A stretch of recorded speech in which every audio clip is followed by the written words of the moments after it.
G'day guys, another episode of the Rub Podcast. How we going? Introduce it all right?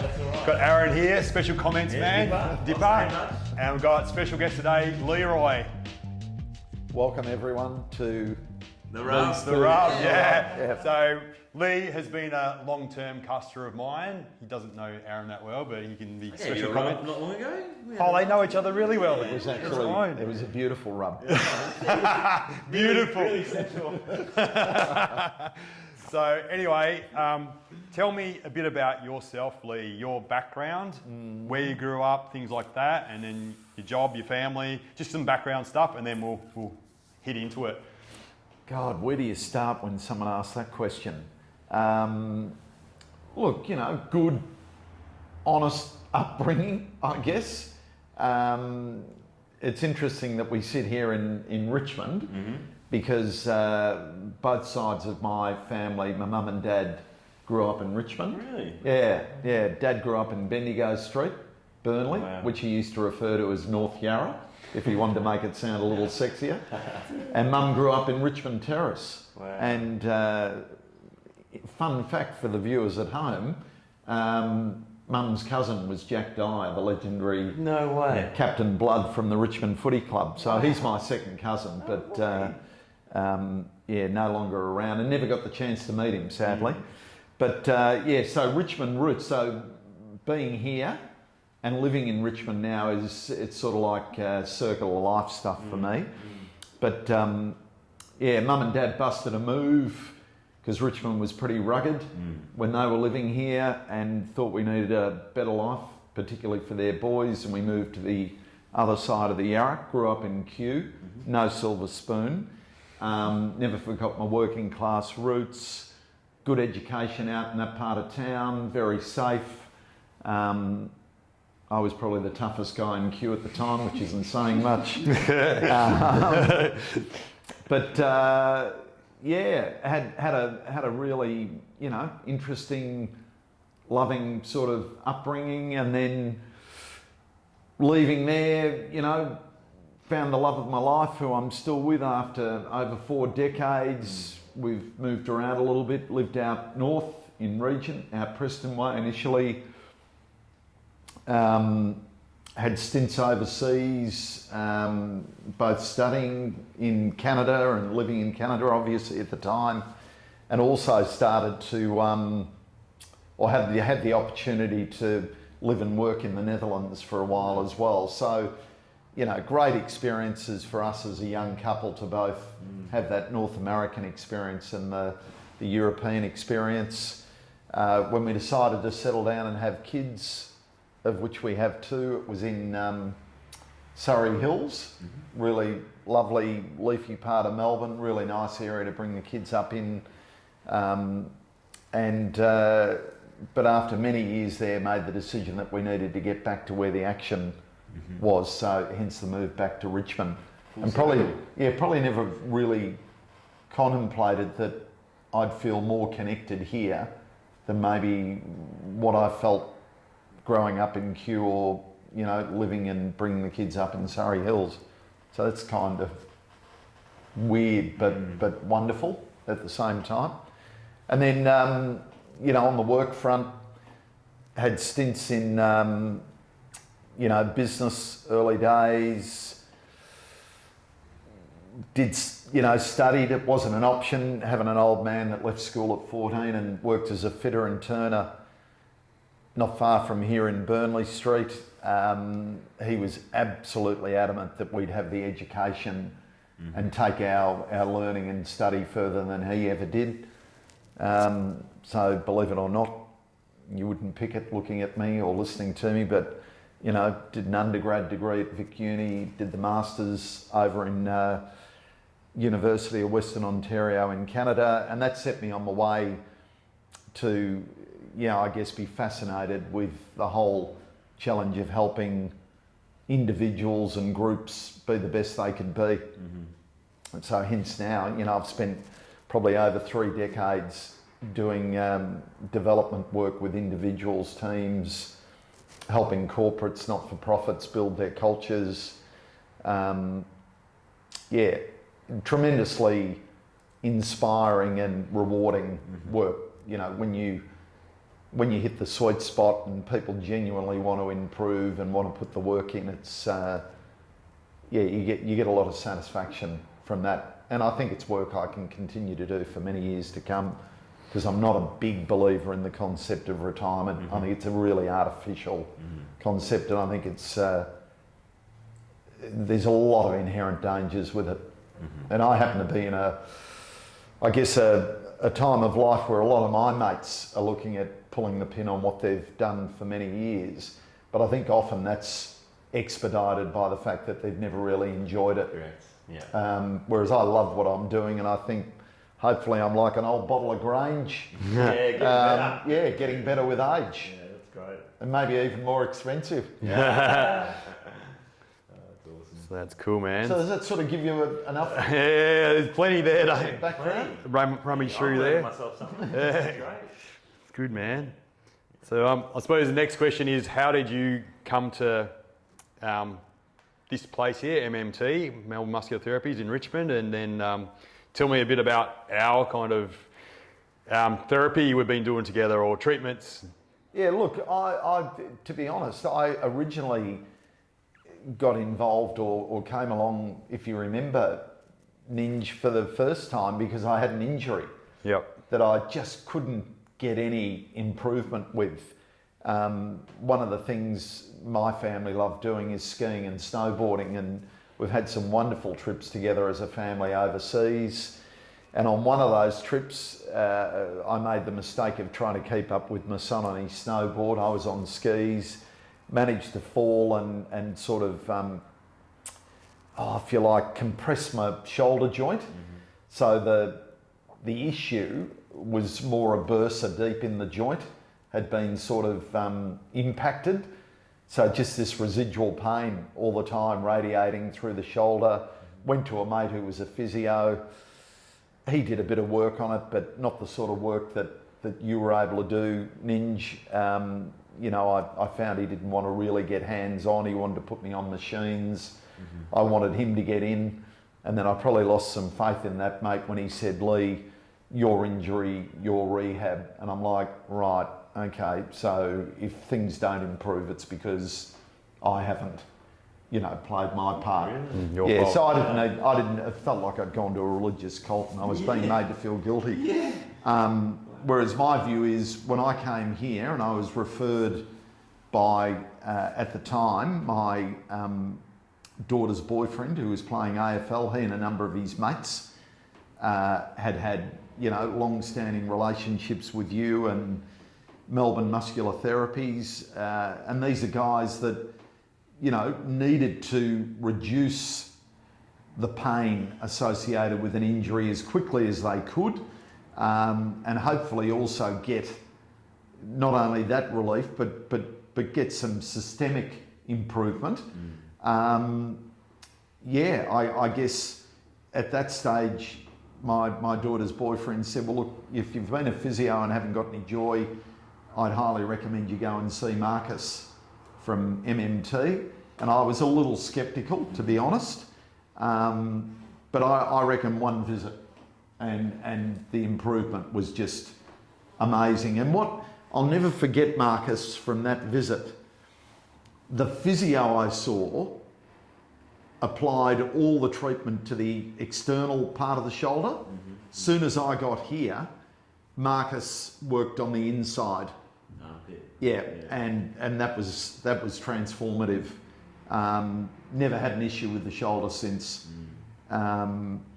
There's been some work on plantar fasciitis, which has also been really successful. I think, remember we did the little heat sticks? Yeah, mock Sebastian. Yeah, which was great. And I thought, God, what have I got myself into? Yeah, a bit different. Something new that which I loved. And really, since that time, and even recently this morning, I've had a bit of work on the sacroiliac joint and the surrounding muscles and tendons. I just come in for a tune-up. It's like servicing your car. So I try to get in monthly. I'm very loyal, so I always try to see see the Raw Ninja, but I've also had a Beautiful rub. had a rub with I had a beautiful rub with Aaron, and you know, if his lordship wasn't available, I'd be happy to work with one of his proteges without a problem. Lordship, that's a new one. I'll run with that. This new, yeah. No, and like with Leeroy and myself, like we just really enjoy each other's company. So it's like, and it's been something that's built over time, isn't it? Like that relationship. We must have that been catching bond. up now for a good, I'm going to say 7 years, Yeah, 7 like or that. 8 years, something Yeah. like that. Yep. And we go deep now, don't we? Like Yeah, our conversations can go deep, and they're kind of spontaneous and intuitive and go anywhere and everywhere. But yeah, we kind of talk about the deeper things, and there's things that you don't normally talk about with everybody. Yeah, you know? exactly. So it's like we've created this trust and a space where we can kind of be vulnerable and go there. And there's a lot of, it's priceless in it. Like there's lots of value in that, lots of richness in that, because you can bounce off another human that's willing to kind of contemplate and go deeper. And yeah, there's lots of healing in that. It's cathartic. Yeah, So, but like, there's no doubt when I come to see you, Yep. I'm not turning up just for a massage or Yeah. a rub. yeah. I mean, yes, there's the deep tissue work, but there's also the deep conversation, Yeah. which is fantastic. And it's on that basis that if you have deep conversation and it's authentic, and you're a little vulnerable with each other, well, obviously then that's the gateway to a deep relationship. Yeah. And if you build a deep relationship, you actually enjoy seeing that person a lot more than someone who's just superficial or just providing a transactional service or product. Yeah. And it's funny, my kids actually laugh because I do like to get to know the people that I procure a service or a product from, and I get quite sort of offended if they're not available or they don't make time for me. It's sort of like, but you know, we're special. Yeah. What's going on here? That's my weakness. And it leads to the fact that obviously you could get hurt periodically, but hey, the upside's a lot better than the downside. Yeah, that's life, isn't it? But yeah, so the work itself physically is brilliant. And the bonus is, you and I get to hang out, have some really good conversation, help each other. You know, because I spend all my working days dispensing advice and trying to support clients. So it's lovely to come in here and have it reciprocated by someone else. Yeah. Because you may not at times think you're giving me advice, but you are. Yeah, right. Which is fantastic. Yeah. Yeah, one of the things that I'm really big on myself is connection. So connection and community, you know, we're not here on this planet alone. It's not much fun if you don't share it with people. So Totally. like even the cafe guys or girls, you know, like I just really want to know their name and like support them, you know. It's just more meaningful when they know what you have generally and things like that. No one wants to be alone, and I think that was the issue with COVID. I think a lot of people learnt firsthand this is what it's like to be alone. So you might crave it sometimes. I'd be better off on my own, or gee, I wish I could just get some time to myself. But we're not built to just hang out on our own. I think we're social animals. And maybe sometimes your social experience isn't the one you want. Well, you've just got to go out and refresh that social environment and the people you're hanging out with. You know, you want to hang out with people that bring the best out in you and enable you to bring the best out in them. You know, that complementarity, if you like, of relationships. What are you doing, mate? Have you got any comments? Not much going on the ground down here. Dipper. Pretty quiet on the bench. How many games do you play, Dipper? Dipper. 250 or something? Or? Yeah, a few premierships. A few premierships. Yeah, very successful. Norm Smith. I think a perforated lung or Spent the night in hospital. Yeah. Well, won the Brownlow too. Yeah, Brownlow. yeah. You're doing all right. Doing all right. But yeah, no, I love that. I got a saying that my dad hammered into me as a youngster that I couldn't stand until I was an adult, and actually it sunk in. But like that saying about your social connection is, as iron sharpens iron, man sharpens man, and you're average of your 5 closest people. So in terms of your social network, I think you've got to get that in alignment with your values. Oh, That's totally. where growth will happen. Yep. So yeah, I think that's really important. And just going back to Dipper for a moment, when I played junior footy out at North Q, Dipper was my ruckman. No Really? way. Is the ruckman? Yeah, he was a big kid. Wow. And I'll never forget playing many years ago at a place called Stradbroke Park. Yeah. And it was a funny ground because it was on a slope, but we knew how to play it well as kids. You just made sure you kicked the ball to the high side and then it'd run back in the direction you needed it to. But I'll never forget Dipper turning up to one game and he had his wrist in a plaster cast. So he just pulled the jumper down over it and ran around whacking guys all game. We all felt tough when we were around Dipper. Very funny. I remember. I'd imagine if he was here now and I recounted that story, he'd probably vaguely remember that. God, it was funny. That's great. I'll have to edit in some footage of Dipper for Dipper. our international viewers. Yeah. God, he was tough, wasn't he? Oh yeah. Footy was Just ridiculous. brutal back then. Yeah, what they played through. Oh yeah, there's a lot of guys now who are sublimely skilled, super fit, but would not last 5 minutes. Like, yeah, that recent issue or spate of guys dropping their knees and their arms to get a head-high free kick, they would be... Imagine doing that a few times. Oh, You'd be in hospital every week. yeah, they'd be taken out. It'd just be all over. It's one way to stamp it out, I guess. But no, look, coming in here is just always look forward to it. It's just an integral part of my health regime now. Yeah. And I can never really comprehend people who don't see the value in this sort of work. But, you know, there are people who don't like others touching them or don't like, experiencing a little bit of discomfort and pain for the residual benefits moving forward. But, each to their own. Yeah. I think finding your tribe is a really important thing. But asking deeper questions, that's one of the things we've been doing with our team lately is, who are you? And what do you represent? What do you do? What do you demonstrate in your life? And being authentic, and trying to figure that out without the injection of outside. Because a lot of times we try to conform to ideals or, from family or society, or friends or whatever, just to fit in.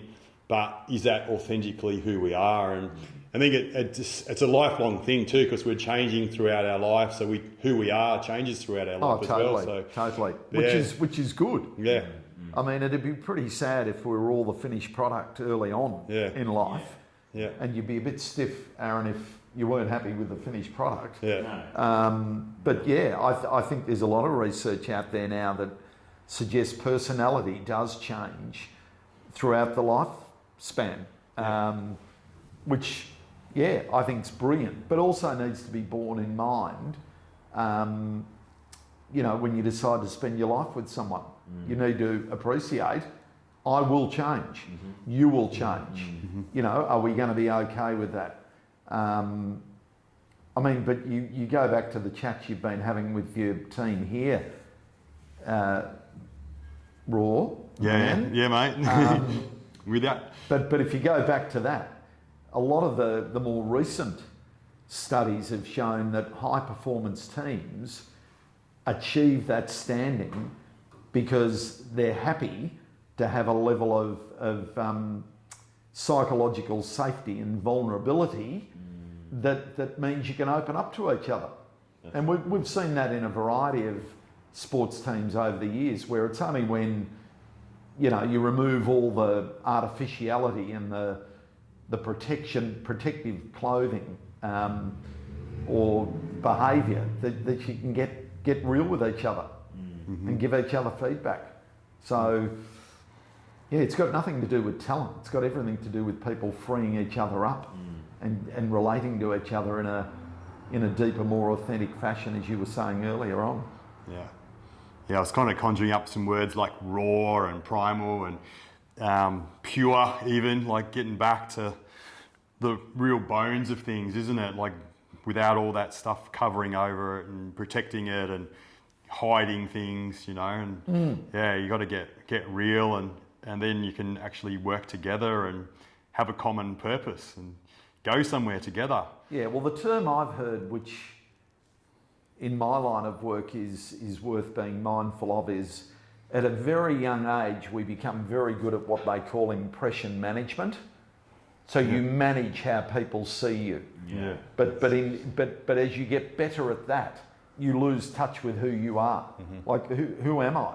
Because I've spent all my time trying to masquerade that, you know, I'm someone else to manage my brand in front of others who I think are important. And all of a sudden you lose you lose the real you. I guess the longer you do that too, the more you get stuck and disillusioned and lost with it. Yeah, totally. It's a big part of what we're trying to do with our team, and we had a big meeting about it this morning, was what are you when you are your authentic self? And not necessarily what you do for a living. It's like, who are you and what do you stand for? And yeah, if we can operate from that space, everything else will just be easy, you know? Because it's just us, it's transparency on a really deep level.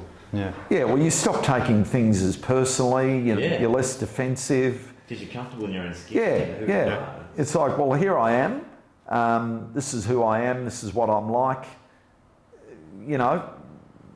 Yeah, own your flaws. Yeah, exactly. Yeah. It's fascinating, isn't it? Yeah.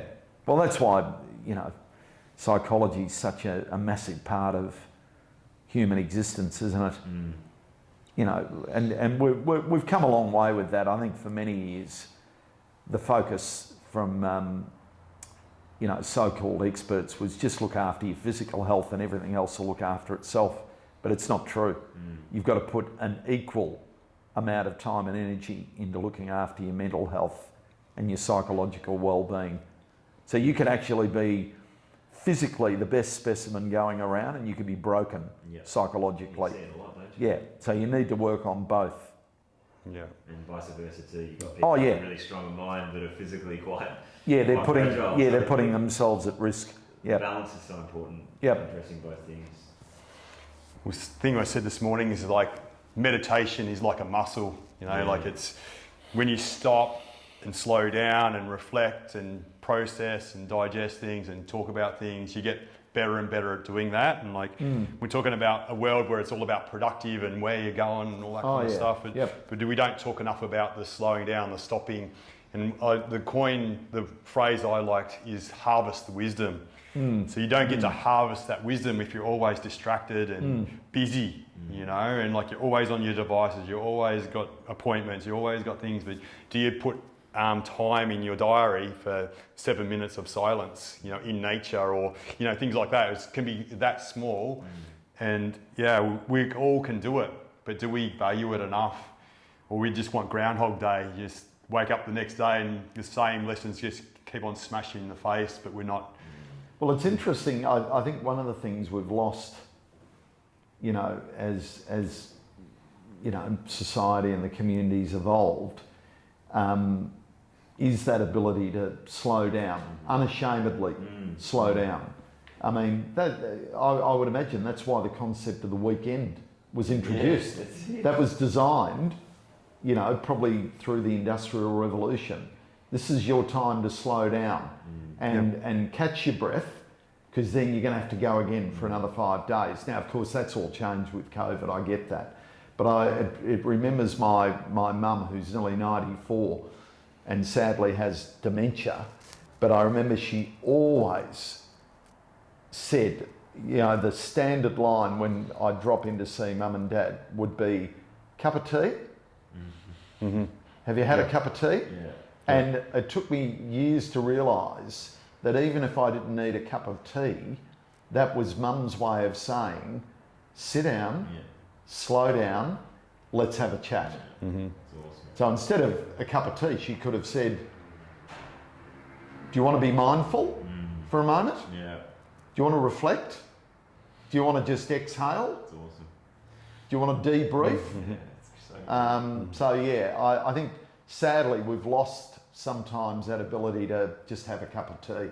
Because even the concept of grabbing a coffee is a lot different to having a cup of tea. So true. Grab a coffee. Yeah, On the go. Yeah, on the go, Nice not stuff. mucking around. A lot of business is done over coffee now. Whereas, you know, what'd be lovely is someone said, do you want to grab a coffee just to shoot the breeze, not actually achieve anything?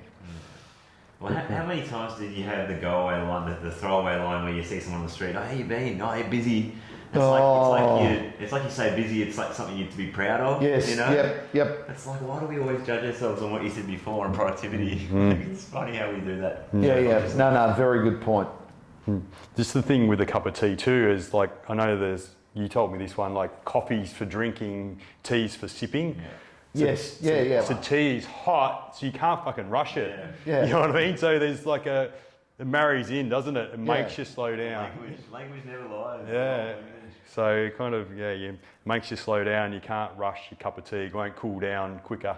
But if I think about, you know, where we're sitting at the moment in Richmond, which, you know, probably in the late 1800s, early 1900s had more pubs than any other sort of business operating. Yeah. But, you know, my dad would have gone to the pub after work with mates and not drunk to excess, but he would have gone there to have a couple of beers, to just chill out Decompress. and decompress. Whereas now, the younger generation will go to a bar and do shots to actually recompress. It's very interesting, even on that front, how things have changed. Yeah. Fascinating. Cool. Yeah. Gee, you've got good hands. Thanks, brother. Multitasking, mate. Yeah, having a chat. Having a chat. Anyway, I think we've probably had a pretty good chat. Yeah, that was great. It was good. Is there anything you want to say parting, Leeroy, or any wisdom you got for us? Look, the only thing I would say is if you're not coming to Melbourne Muscular Therapies, seriously, you don't know what you're missing. And, you know, the nice thing is the guys have expanded their reach. You're in other parts of Melbourne now, which is really cool. Because I know with some friends who aren't based in Richmond, it was like, oh, you know, how am I going to get to Richmond? But I just think the concept of coming in here and meeting the guys, getting to know them, letting them work on you, it's good for you physically and it's good for you psychologically. I can't recommend it highly enough. So get in here. Thanks, do Take yourself a favour. Exactly. a deeper dive, hey? And Molly is just around the corner, isn't it? Molly Meldrum. Very topical. We'll have to put him in. Yeah, Leo, It's you pure, got to edit here. bit of Australian local things people from around the world might not understand, but Different Molly. We didn't think we were going to bring those. yeah. Awesome. All right. Thanks for joining us, Leeroy. No, it's a pleasure, Aaron. Put it Thank you, there. mate. Thank you. Big man, look, here he is. Best, mate. Look at it. Thank you. Thanks, guys. Ah!